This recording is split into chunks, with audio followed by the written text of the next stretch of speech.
11장 정정 구조물의 처짐과 처짐 각에 대해서 설명을 드리도록 하겠습니다. 거기 191페이지 우측 상단 보시게 되면 그 두 번째 절에 처짐과 처짐각을 구하는 방법에 대해서 종류를 갖다가 쭉 나열을 해두었습니다. 그래서 이 시간에 여러분들에게 이 처짐, 처짐각을 고려하는 방법에 대한 이중적분법, 모멘트 면적법, 탄성하중법, 공역보법, 단위하중법, 카스그리아노 제2정리. 물론 이제 5번과 6번에 대한 방법은 이제 에너지법 중에 하나인데 이 관계에 대해서는 단위하중법에 대해서만 여러분들에게 소개를 하도록 하겠습니다. 그래서 그 간단한 문제 형태를 갖다가 여러분들에게 이 각가지 방법에 대해 가지고 해결해 들어가는 절차에 대해서 설명을 드리도록 하겠고, 우선 이 11장 공부하시기에 앞서 가지고 기본적인 형태의 구조물에 대한 어떤 처짐과 처짐 관계를, 처짐 가격 관계를 갖다 고려해주는 형태를 갖다가 209페이지 보시게 되면 교재 209페이지 거기 10절 그 정정보의 처짐과 처짐 각이라고 하는 관계로부터 어떤 여러분들에게 기본적으로 꼭 기억을 하셔야 되는 관계에 대한 처짐, 처짐 각에 대한 형태를 표로서 하나 만들어 보았습니다. 그래서 일단 209페이지에 있는 그 기본 형태 하중, 기본 하중이 존재할 때에 처짐과 처짐 각에 대한 관계를 갖다가 꼭 기억을 하시고 일단 수업을 갖다가 하도록 하겠습니다. 자, 그럼 먼저 이중적분법에 대해서 설명을 하려고 하는데, 일단 여러분들 교재 194페이지 보시면 단순보에 대한 그 등목파중이 작용할 경우에 거기 지점과 그 중앙점에서의 어떤 처짐, 처짐각을 고려하는 관계를 갖다가 쭉 유도를 해 두었는데 그 관계를 가지고 설명을 드리도록 하겠습니다. 자, 그럼 여기 그림에서 보시는 바처럼 한쪽은 롤러, 한쪽은 이제 힌지 형태로 되어 있는 단순보입니다. 이때 구조물의 하중은 전지간의 등목파중 W가 작용하는 형태입니다. 이때 양 지점에서의 처짐각과 구조물 중앙부에서 C점에서의 어떤 처짐량을 고려하는 관계를 설명하도록 하겠습니다. 그래서 이 관계로부터 중앙점의 처짐량과 A점과 B점에 대한 어떤 처짐각에 대한 관계를 갖다가 설명드리도록 하겠습니다. 자, 그러면 먼저 이 구조물이 하중을 갖다 받게 되면 변형이 생길 텐데 아마 이 부재의 변형 모습은 이런 형태가 되어질 겁니다.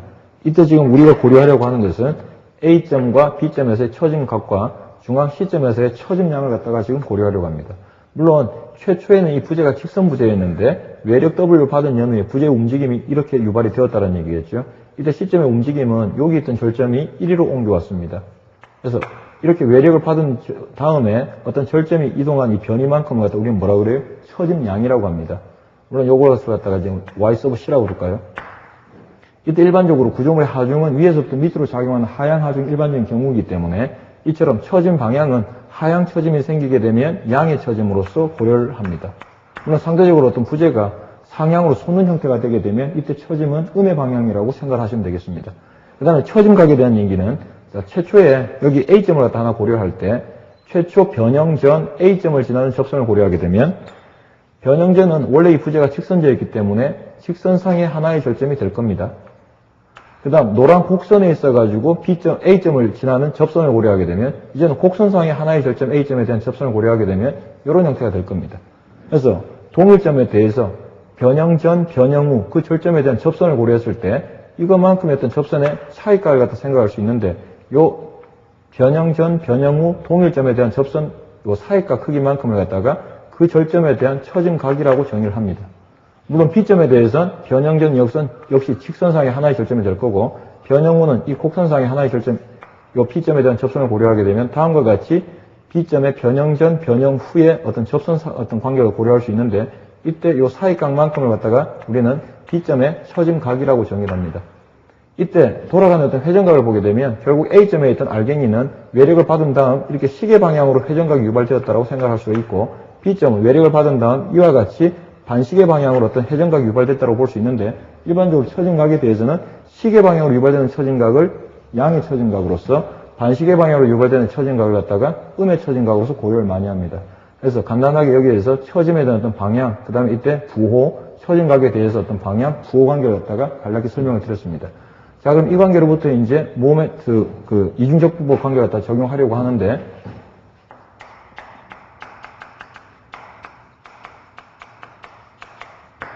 먼저 이중적분법에 대한 관계라고 하는 것은 우리가 이미 3장에서 단순보에서 하중에 대한 관계로부터 한 번씩 수학적으로 적분을 갖다 수행한다라고 치면 전단력, 모멘트, 처짐과 처짐에 대한 관계를 갖다가 얻을 수 있다고 했습니다. 그래서 그 관계에서 모멘트와 처짐에 대한 어떤 관계식을 갖다가 다시 간략하게 고려하게 되면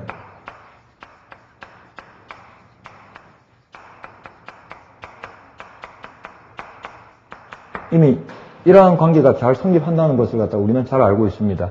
자, 그럼 여기에서 먼저 어떤 부재에 대한 처짐에 대한 관계를 갖다가 부재 길이에 대한 어떤 변수 x에 두 번 미분하게 되면 그 관계는 모멘트 일반식을 갖다가 이 I 값, 즉 힘에 대한 강성으로 한번 나눠준 것과 같다라는 개념이겠죠.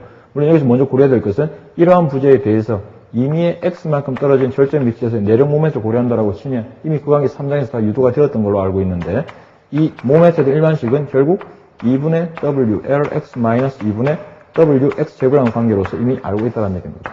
그래서 모멘트 일반식을 갖다가 처짐과 어떤 모멘트 관계를 일러주는 관계식, 뭐 이것을 갖다 우리는 어떤 포에 대한 지배식이라고도 얘기를 합니다. 이 관계식에다 대입을 하시게 되면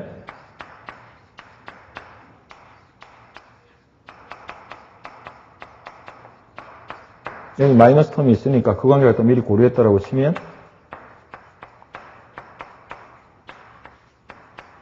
이와 같이 표현을 할 수가 있을 것입니다. 그래서 처짐과 모멘트 어떤 관계로부터 결국 여기에서 이 주어진 식은 모멘트 식인데 이 관계를 갖다 결국 두 번 x에 대해서 적분으로 수행하게 되면 우리가 얻고자 하는 처짐에 대한 관계까지 얻을 수 있다고 하는 것이 결국 뭐예요? 바로 이중적분법이라고 하는 겁니다. 그래서 모멘트 일반식으로부터 한 번 적분을 수행하게 되면 처짐 가게 된 관계식을 두 번 적분을 수행하게 되면 처짐에 대한 관계를 얻을 수 있다는 개념이 바로 이중적분법입니다. 그래서 먼저 이 관계로부터 한 번 적분을 수행하게 되면 결국 처짐에 대한 관계를 x에 대해서 두 번 미분한 관계를 한 번 적분했다는 얘기는 결국 처짐에 대한 관계를 갖다가 x에 대해서 한 번 미분한 것과 같고 이 관계는 결국 무엇과 같느냐면 처짐 각에 대한 관계와 같습니다. 그래서 결국 모멘트를 갖다 한 번 적분한 것은 처짐을 갖다 한 번 미분한 것과 같고 그 관계는 결국 처짐 각에 대한 관계와 같습니다. 그래서 주어진 모멘트 일반식을 갖다가 x에 대해서 한 번 적분을 수행하게 되면 이 I 그 다음 요놈은 한 번 적분을 수행하면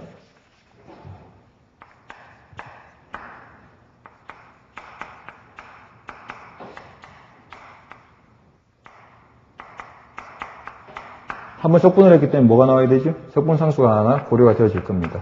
그래서 이 관계가 바로 뭐냐면 바로 어떤 모멘트에 대한 관계를 한 번 적분한 거지만 그 형태는 처짐을 한 번 미분한 것이고 이는 바로 처짐각에 대한 일반식이라고 생각하시면 되겠습니다. 그다음 처짐각에 대한 관계를 갖다 한 번 적분을 수행하면 결국 처짐 형태가 되어질 텐데 다시 이 관계식을 갖다가 한 번 더 적분을 갖다 수행하면 바로 쓰면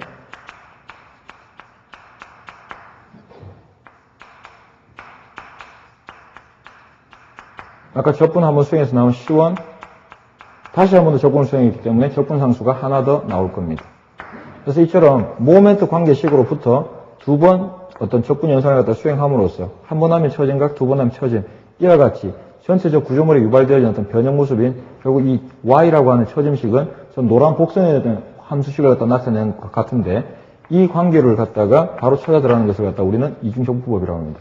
물론 여기서 이제 마지막으로 처리해야 될 것은 두 번 적분을 갖다가 모멘트 식으로부터 수행하다 보니까 C1, C2라고 하는 두 개의 적분상수가 발생하게 됐는데 이 관계를 갖다가 이제 경계 조건을 갖다 이용해서 그 C1, C2 두 개의 적분상수를 갖다가 해결하면 이제 이중적분을 통해서 어떤 전체 구조물의 어떤 처짐식을 갖다 처리하는 것이 완료가 되겠죠. 그래서 경계 조건식이라고 하는 것은 이미 여러분들에게 그 기둥에 있어가지고 어떤 그 담보 조건과 관련된 K 값을 갖다가 정의하면서 이미 설명을 한번 드린 바가 있습니다. 자, 그럼 여기에서 T점부에서 A점과 B점 양단이 다 단순 지지이기 때문에 여기서 우리가 고려할 수 있는 경계 조건식은 먼저 A점. 물론 A점은 이제 X가 0인 위치가 될 것이고 이 위치에서의 경계 조건식은 C점이 단순점이기 때문에 결국 처짐이 0이고 모멘트가 0이라고 하는 두 개의 조건식을 얻을 수가 있겠죠. 물론 이제 B점에서는 B점은 X가 L인 위치가 될 것이고 X를 A점으로부터 거리라고 생각을 했기 때문에 역시 단순점이기 때문에 처짐이 0이고 모멘트가 0이라고 하는 똑같은 관계식을 얻게 될 겁니다. 자, 그럼 우리는 지금 이 Y라고 하는 식을 갖다 하나 완성하려고 하는데 보시다시피 적분상수는 두 개만 있습니다. 근데 우리가 고려할 수 있는 경계 조건식을 갖다 보시게 되면 X가 0일 때 처짐이 0, X가 0일 때 모멘트가 0, 그 다음 X가 L일 때 처짐이 0, X가 L일 때 모멘트가 0 이와 같은 4개의 조건식이 있습니다. 결국 여기에서 식은 4개가 있지만 미지수 2개, 결국 우리가 고려할 수 있는 조건식은 2개밖에 없다는 얘기인데 여기서 지금 우리가 찾으려고 하는 어떤 처짐식이라고 하는 것은 모멘트라고 하는 관계로부터 적분을 두 번 수행을 해서 얻어낸 상수값들입니다. 그죠? 적분상수는 모멘트식으로부터 두 번 적분을 수행해서 얻어낸 상수값들이기 때문에 이미 전단력이나 모멘트가 0이라는 관계는 이미 만족이 되어 있는 상태라고 생각하시면 되겠습니다. 그래서 이 이중적분을 처리해서 사용을 해서 여기 C1, C2 두 개의 어떤 적분상수를 갖다 처리하기 위해 가지고는 이 경계 조건식으로부터 여러분들이 취해야 되는 조건식은 4개가 있지만 결국 2개의 조건식만이 필요로 하다. 이때 4개의 조건식 중에서 필요한 어떤 경계 조건식은 전만영, 모멘트 0이라는 조건이 이미 만족이 되었기 때문에 결국 처짐각이 0, 처짐이 0이라고 하는 기하학적 경계 조건식만이 의미가 있습니다. 고로 x가 0일 때 처짐이 0이라는 관계와 x가 l일 때 역시 처짐이 0이라고 하는 처짐각이 0이다, 처짐이 0이다 하는 어떤 기하학적 경계 조건식만을 갖다 고려해야 됩니다. 그럼 결국 여기에서 우리가 찾아야 되는 조건상수 또한 2개만 존재하기 때문에 아마 충분히 이 관계를 갖다가 처리할 수 있을 걸로 생각이 됩니다. 자, 그럼 경계 조건식에 대해 가지고 이제 그 관계를 또 한번 대입을 하면, 자, 처짐 일반식으로부터 x 대신 얼마를 넣자? 0을 집어넣게 되면 그 결과가 얼마가 돼야 되죠? 0이 돼야 됩니다. 그럼 그 관계를 갖다가 한번 대입을 하면,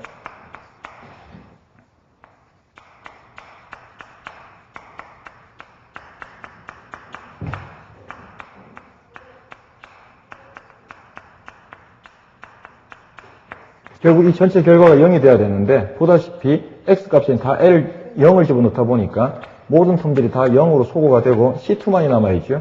결국 이 관계가 0이 되기 위해서 C2는 0이라고 하는 결과를 갖다 하나 얻을 수가 있을 겁니다. 그 다음 이제 나머지 하나 더 조건식은 x 대신에 얼마? L. 결국 L이라고 하는 것은 B점에 대한 처짐량을 의미하는 것인데, 역시 그 위치에서도 처짐은 이미 0이라고 하는 것을 알고 있습니다. 그래서 그 관계를 갖다가 이제 대입을 하면 x 대신에 전부 다 L을 갖다가 대입하면 되겠죠.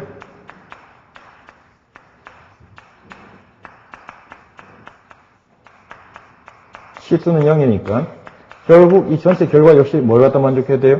0을 갖다 만족해야 됩니다. 그럼 이 관계를 갖다가 정리를 하면 결국 C1은 24분의 WL 3승이라고 하는 관계를 갖다가 하나 얻을 수가 있을 겁니다. 그래서 이처럼 경계 조건식을 갖다 대입을 해서 C1, C2에 대한 관계를 다 처리를 했는데, 이 전체적인 처짐에 대한 어떤 경계 조건식까지를 갖다 적용해서 이 적분산수를 갖다 처리하게 되면 결국 처짐각에 대한 식은 2i분의 1, 6분의 w, x의 3승, 마이너스 4분의 wl, x의 제곱, C1은 24분의 wl 3승. 이런 형태로서 처짐각에 대한 일반식이 완성이 되어질 수 있고, 그 다음 처짐에 대한 형태식은 2i분의 1, 24분의 wx의 4승, 마이너스 12분의 wl, x의 3승, 플러스 C1이 24분의 wl임을 이미 알았고, C2는 0이기 때문에 이러한 형태로서 이제 처짐에 대한 식까지 완료를 지을 수 있는 그러한 형태가 됩니다. 자, 그렇게 되면 요 놈은 지금 보다시피 어떤 한 절점에서의 어떤 처짐각과 처짐을 의미하는 것이 아니라 결국 X라고 하는 것은 0에서부터 L 사이, 즉 부재 전지간에 있는 모든 요소에 대해서 이러한 관계를 적용하게 되면 처짐각과 처짐을 다 얻어낼 수 있다는 얘기겠죠.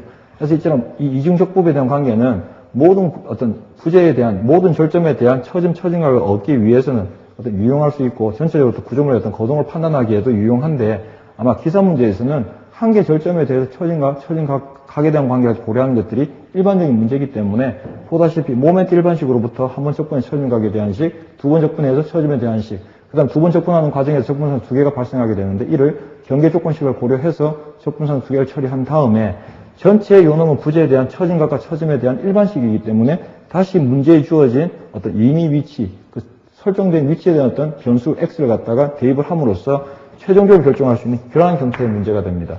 그래서 A점에 대한 처짐각이라는 얘기는 처짐각 일반식에다가 x 대신에 결국 얼마를 넣어라? A점은 x가 0인 위치죠.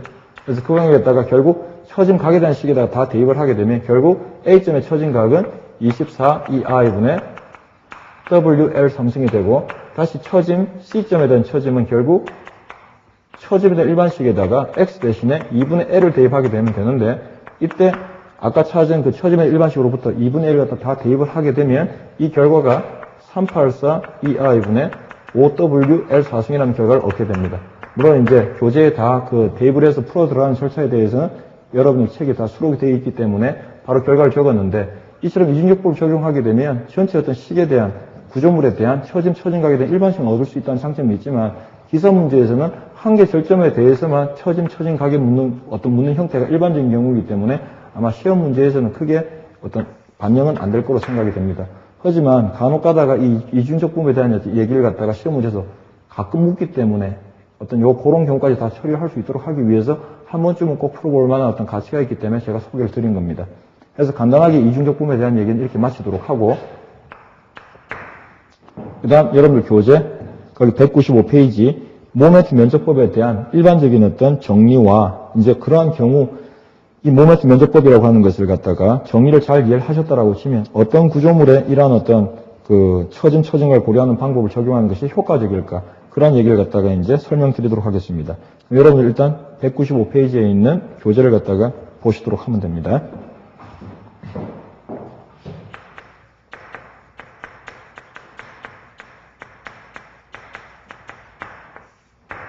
자, 먼저 모멘트 면적법에 대한 어떤 정의 자체를 갖다가 시험 문제에서 자주 물으니까 그 정의에 대한 어떤 얘기부터 기본적인 개념을 설명드리도록 하겠습니다.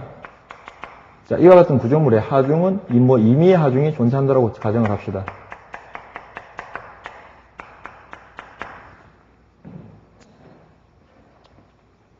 W라고 둘까요, 그냥? 자, 이때 부재 길이를 갖다가 임의라고 두고. 자, 이런 구조물 역시 하중을 받게 되면 어떤 변형이 유발될 텐데, 그 변형 모습이 뭐 이렇게 되어진다라고 한번 가정을 합시다. 물론 이 구조물의 지금 작용 하중은 축에 횡반형 하중이 존재하고 있기 때문에 이때 이 부재에 어떤 변형이 생겼다라고 하는 것은 이 부재에 영향을 미친 요인들인 어떤 전단력이나 모멘트 관계들이 있을 수 있는데 일반적으로 부재 단면에 비해서 부재 길이가 많이 길다라고 치게 되면 이 부재의 어떤 변형을 갖다가 주도한 형태의 내력들은 휨 모멘트라는 관계가 될 겁니다. 이미 이중적분법에서 보았듯이 그 처진 관계를 갖다가 모멘트 일반식으로부터 두 번 적분을 수행해서 처진 관계를 얻어냈죠. 결국 어떤 부재에 유발되는 변형이라고 하는 것은 모멘트 하중에 의해 가지고 주도되는 것이 일반적인 경우다. 어떤 구조물에 대해서 보라고 한다라고 치면 물론 이 구조물에 유발되는 어떤 처짐각이라고 하는 것은 이와 같은 보라고 치면 내력이 전단력과 이제 모멘트밖에 없는데 일반적으로 전단에 대한 영향보다는 휨 하중에 의해서 유발되는 변형량이 많기 때문에 그 관계를 갖다가 일반적으로 고려를 합니다. 그래서 먼저 이런 부재에 하중이 이렇게 존재했을 때 먼저 우리가 고려해야 될 것은 변형 모습을 갖다 하나 짐작을 했고 이런 변형을 갖다 유발시킨 것은 이런 하중에서 부재 단면마다 유발되어지는 모멘트 하중 때문에 그러한 관계가 유발이 되었다라고 한번 생각을 해봅시다. 자, 그 다음 이때 모멘트 면적법을 적용하기 위해서는 반드시 탁했다는 점이 우리가 고려해야 되는 절점이 두 개가 존재해야 되는데 그 두 개의 절점을 갖다가 이렇게 한번 고려를 해볼까요? 이때 이 절점을 갖다가 M, 이 절점을 N점이라고 두고 변형 발생한 후의 절점의 위치, 여기 N점은 외력을 받아서 이 절점으로 N', 이 절점 N'이라고 가정을 합시다. 자, 이때 먼저 모멘트 면적법 제1정리는 물론 여기 지금 처짐이나 처진 관계 어떤 변형 관계를 고려하기 위해서 우리가 지금 먼저 고려한 것은 뭐예요? 이 부재 변형을 주도하는 것은 모멘트라고 놈이다. 그래서 이 모멘트를 취했고 물론 여기에서 처짐각이라고 하는 것은 부재의 어떤 내력 관계는 단면의 형태와 관계가 없었는데 이제 변형 관계는 부재의 어떤 휨에 대한 강성인 EI 각각 관계가 있겠죠. 그래서 여기 모멘트를 취한 것은 단순히 내력을 고려하기 위함이 아니라 변형 관계를 고려하기 위해서 나타냈기 때문에 우리가 필요한 모멘트는 항상 어떤 모멘트도 그 모멘트 값을 갖다가 휨에 대한 강성인 EI 값으로 나누어진 모멘트를 갖다가 고려를 하셔야 됩니다. 그래서 이미 우리가 8장에서 EI라고 하는 것은 휨 하중에 대한 강성이라는 걸 알고 있기 때문에 강성이 뭐다? 어떤 변형을 유발시키는 필요한 힘의 크기를 갖다 단위 변형을 유발시키는 필요한 힘의 크기를 갖다 강성이라고 하기 때문에 결국 EI 값의 부재의 변형량은 어때요? 반비례할 거라는 것을 알 수 있겠죠.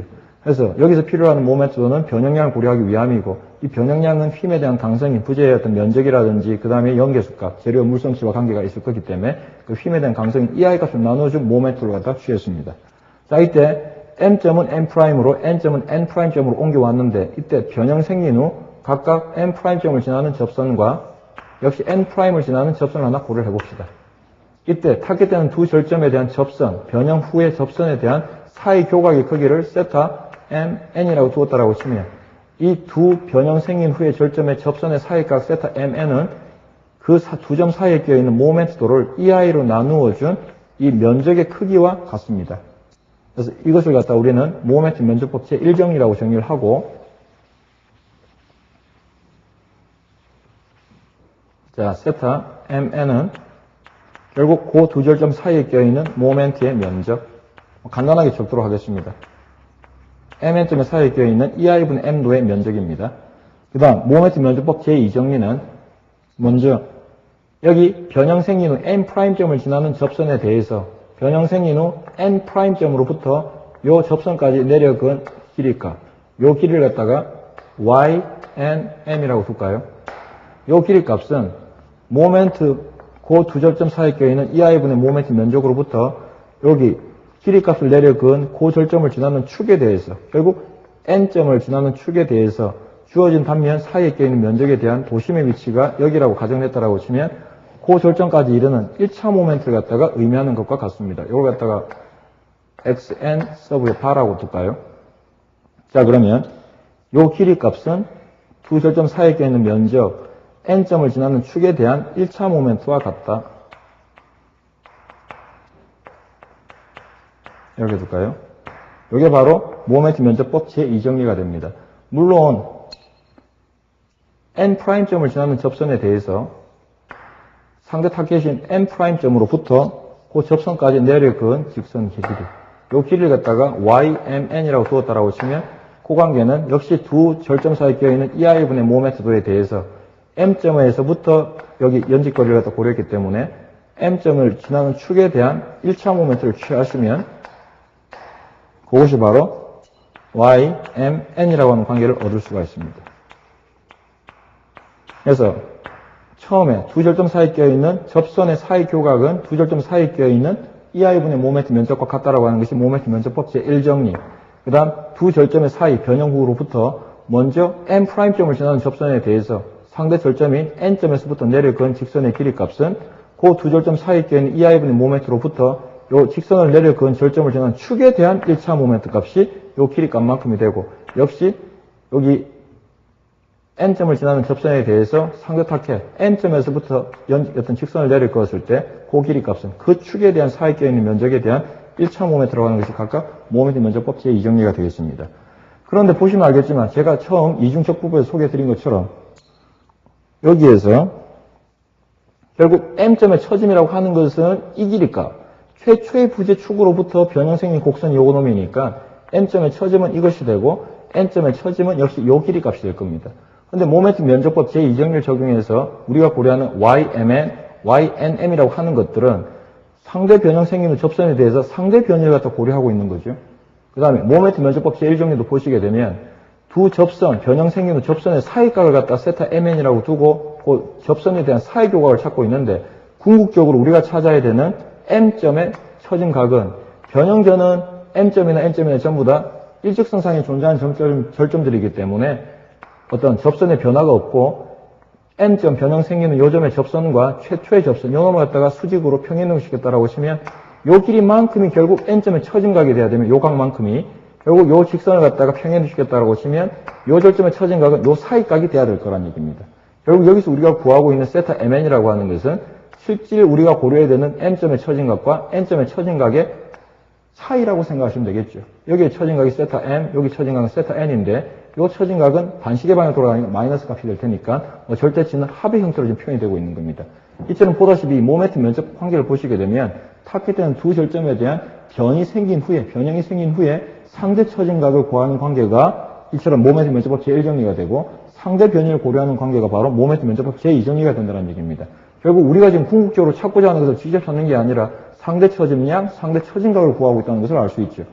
그래서 이런 형태의 어떤 단순부 형태가 되면 이 모멘트 면적법이 유용하지 못하고 이 모멘트 면적법을 갖다가 어느 구조물에 대해서 잘 사용할 수가 있느냐 하면 이와 같은 캔틸레버를 한번 생각해 볼까요? 간단하게 끝단에 집중하던 P가 있다고 한번 생각해 봅시다. 물론 길이값은 L입니다. 자, 그러면 한쪽 지점 A점은 고정단이고 B점은 자유단입니다. 이때 부재 변형이 생겼다라고 치면 아마 부재 변형의 모습은 이렇게 되어질 거죠. A점은 고정단이기 때문에 처짐도 없고 처진각도 없다는 것을 이미 알고 있습니다. 물론 이제 B점의 처짐량은 요 절점이 변형 후 1위로 옮겨왔으니까 하중 제하된 방향으로의 어떤 변이량만큼 위치 변화량 크기가 바로 뭐예요? 바로 우리가 고려하려고 하는 B점의 처짐량이 될 것이고 이때 처짐각은 최초 변형 전 B점을 지나는 접선과 B점, 변형 후에 B점을 지나는 접선을 갖다 고려했다라고 치면 여기 사이에 껴있는 각의 형태가 될 텐데 변형 전 B점을 지나는 접선, 변형 후 B점을 지나는 접선의 사이각 이 크기만큼이 결국 우리가 이제 취해야 되는 B점의 처진각이 돼야 될 겁니다. 자, 모멘트 면적법을 적용을 해서 이 캔틸레버에 있어서 B점에서의 처짐과 처짐량에 대한 관계를 갖다가 한번 적용하도록 하겠습니다.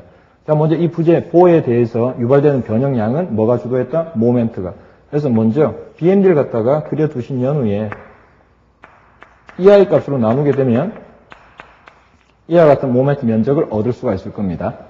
자, 여기에 대해 가지고 먼저 타겟되는 점이 몇 개가 있어야 된다고 그랬죠? 2개가 있어야 된다고 그랬는데 항상 이 캔틸레바에서는 문제에서 요구하는 처짐 또는 처짐각을 고려하고자 하는 절점 하나를 갖다가 타겟된 절점으로 먼저 생각을 하시고 또 다른 하나의 절점이 존재해야 되는데 그 절점은 여기 고정단점, 이 고정단 이 지점부를 갖다가 또 다른 하나의 어떤 여러분들이 고려하고자 하는 절점으로 생각하시면 됩니다. 자, 모멘트 면적법을 적용하기 위해서는 어떻게 해야 된다? 2개의 절점이 존재해야 된다고 했다. 그죠? 그래서 항상 문제의 어떤 제시하고 있는 한 개의 절점과 지점부, 즉 고정단점에 대한 요 절점을 갖다가 타겟된 절점으로 생각을 합니다. 자, 그러면 먼저 모멘트 면적법 제1정리, 제2정리는 변형 후에 두 절점에 대한 어떤 접선을 고려했을 때 상대 처진각과 상대 변형을 고려하는 것이 1정리, 제2정리라고 했습니다. 자, 그런데 문제는 하나의 타겟되는 절점은 여기 A점을 갖다 고려했기 때문에 변형 전이나 변형 후나 이 절점을 지나는 접선은 어때요? 처짐각이 없기 때문에 변형 전이나 변형 후에 이 절점에 대한 접선의 기울기에는 변화가 없죠. 요 놈은 지금 제가 지금 표현한 것이 바로 변형 후 A점에 대한 접선을 고려한 겁니다. 처짐각이 없기 때문에 그 다음 변형 후 B점을 지나는 접선을 갖다 하나 더 고려를 했습니다. 자, 이때 A점과 B점 변형 생긴 후 두 어떤 접선에 대한 사이교가 크기를 만큼을 갖다가 그 두 절점 사이에 껴있는 모멘트도 이 아이로 나눠서 면적을 취하면 된다라고 했는데 결국 A점은 변형 전이나 변형 후나 처진각의 차이가 없기 때문에 두 절점의 상대 처진각의 차이는 바로 뭐예요? 바로 B점 자신의 처진각이 되더란 얘기죠. 그 다음 A점을 지나는 접선에 대해서 변형 후 다음 변형이 생긴 연후에 B점으로부터 A점 변형 생긴 후 지나는 접선에 대해서 내려간 연직선은 결국 변형 생긴 후에 어떤 상대 변이가 돼야 되는데 A점은 접선에 대해서 변형 후나 변형 전이나 뭐가 없다고요? 처짐도 없고 처진각도 없기 때문에 접선의 변화가 없다는 얘기입니다. 그래서 모멘트 면적법 제2정리를 적용하게 되면 두 절점의 변형 생긴 후에 상대 변형을 고려하는 것이 제2정리지만 이처럼 A점은 고정단이기 때문에 변형 전이나 변형 후나 처짐이나 처진각의 변화가 없기 때문에 상대 변이량 자체가 뭐가 돼요? 바로 B점 자신의 처짐량이 되더라는 얘기입니다. 그래서 이러한 관계를 갖다 잘 정리를 하게 되면 결국 모멘트 면적법은 제1정리 변형 생긴 후 두 절점을 지난 접선의 사이각은 두 절점 사이에 껴있는 모멘트 면적 EI로 나눠준 것과 같고 한 절점을 지나는 변형 생긴 후 접선에 대해서 상대쪽 절점에서부터 내려간 직선 길이값은 두 절점 사이에 껴있는 EI분의 모멘트 면적도로부터 이 직선을 내려간 축에 대한 1차 모멘트를 구한 것이 바로 모멘트 면적법 제2정리입니다. 일단 이런 그림의 형태로부터 면적의 크기가 처진각, 상대 처진각, 1차 모멘트가 상대 변이량이라는 것만 일단 기억을 하시고 이렇게 캔틸레버 형태가 주어지게 되면 한 개의 절점이 고정단이기 때문에 상대 처진각 자체가 바로 고정단이 아닌 다른 또 다른 한 점에 대한 처진각이 되고 요놈 역시 처진각이 없기 때문에 접선에 대해서 변형 생긴 후 연직선 그은 것은 바로 상대 변이가 아니라 바로 B점 자신의 처짐량이 된다. 그래서 이런 캔틸레버 형태가 되면 한쪽 단부가 고정단이기 때문에 여러분들은 어떻게 계산을 하느냐면 먼저 작용화 중에서 BMD를 그린 연후에 EI 값을 나눠진 형태를 갖다가 취하시면 됩니다. 이때 B점의 처짐각이라고 하는 것은 항상 어디에서부터? 고정단에서부터 내가 처짐각을 고려하고자 하는 위치까지에 끼어있는 이 BMD의 면적을 갖다가 바로 취하시면 바로 그 절점에서의 처짐각이 됩니다. 그럼 취하게 되면 물론 이제 관계식에는 부호가 마이너스가 붙어 있으니까 부호는 빼고 설명을 드리도록 하겠습니다. 높이가 EI분의 PL, 랭스가 L. 그래서 B점의 처진각은 EI분의 PL 제곱이 된다고 하는 것을 쉽게 알 수가 있죠. 그 다음 B점의 처짐량은 A점을 지난 접선으로부터 B점에서부터 그은 직선의 길이값. 결국 직선을 그은 그 축에 대해서, 즉 Y점을 지난 축에 대해서 A점, C점 고정단으로부터 B점까지 끼어있는 이 모멘트 면적에 대한 1차 모멘트를 취해 주시면 되죠. 그럼 이거는 도심까지 길이값은 삼각형 꼭지점으로부터 길이값이니까 3분의 2L인 걸 잘 알고 있을 겁니다. 그래서 그 1차 모멘트 개념을 갖다 적용하게 되면 면적은 이미 처진각에서 면적의 크기를 고려했죠. 도심까지 거리는 3분의 2L. 이 관계로부터 처짐량은 3EI분의 PL 삼승이라고 하는 관계를 쉽게 처리할 수 있을 거란 얘기입니다. 그럼 여러분들이 머릿속에 기억을 해야 되는 것은 캔틸레버가 나왔다라고 치면 이러저러한 가정을 다 집어치우고 단부 하나가 고정단이기 때문에 상대 처진각 자체가 이미 한 점에 대한 처진각이 되고 상대 변이 자체가 뭐가 돼요? 내가 고려하고자 한 절점에 대한 처짐량 자체가 된다는 얘기입니다. 그래서 캔틸레버가 나오게 되면 BMD를 그린 다음에 어떻게 하자? 문제에서 요구하는 위치까지, 고정단으로부터 그 위치까지의 EI분의 모멘트 면적을 취하게 되면 바로 그 자체가 뭐가 돼요? 처짐 가계 크기가 되고 삼각형 면적을 취했습니다. 그 다음 문제에서 요구한 어느 한 절점에 대한 처짐을 고려한다라고 치면 바로 그 처짐을 고려하고자 하는 절점을 지나는 축에 대해서 고정단으로부터 그 절점까지 이르는 모멘트 면적에 대한 1차 모멘트를 갖다가 취하시게 되면 바로 처짐량이 됩니다. 간단하게 처리하시면 됩니다. 그래서 캔틸레바는 단부 하나 고정단이기 때문에 면적 자체가 뭐가 된다? 처짐각. 고정단에서부터 처짐 고려하고자 하는 위치까지의 면적으로부터 처짐 고려하고자 하는 축을, 그 절점을 지나는 축에 대한 1차 모멘트를 취하게 되면 뭐가 된다? 이게 면적, 요게 요 y 지나는 축으로부터 도시까지 길이값이 되는데 요 관계가 바로 처짐량이 된다고 하는 것을 갖다가 잘 기억하시면 되겠습니다. 그러면 뭐 크게 어려움 없이 해결이 되리라고 생각을 합니다.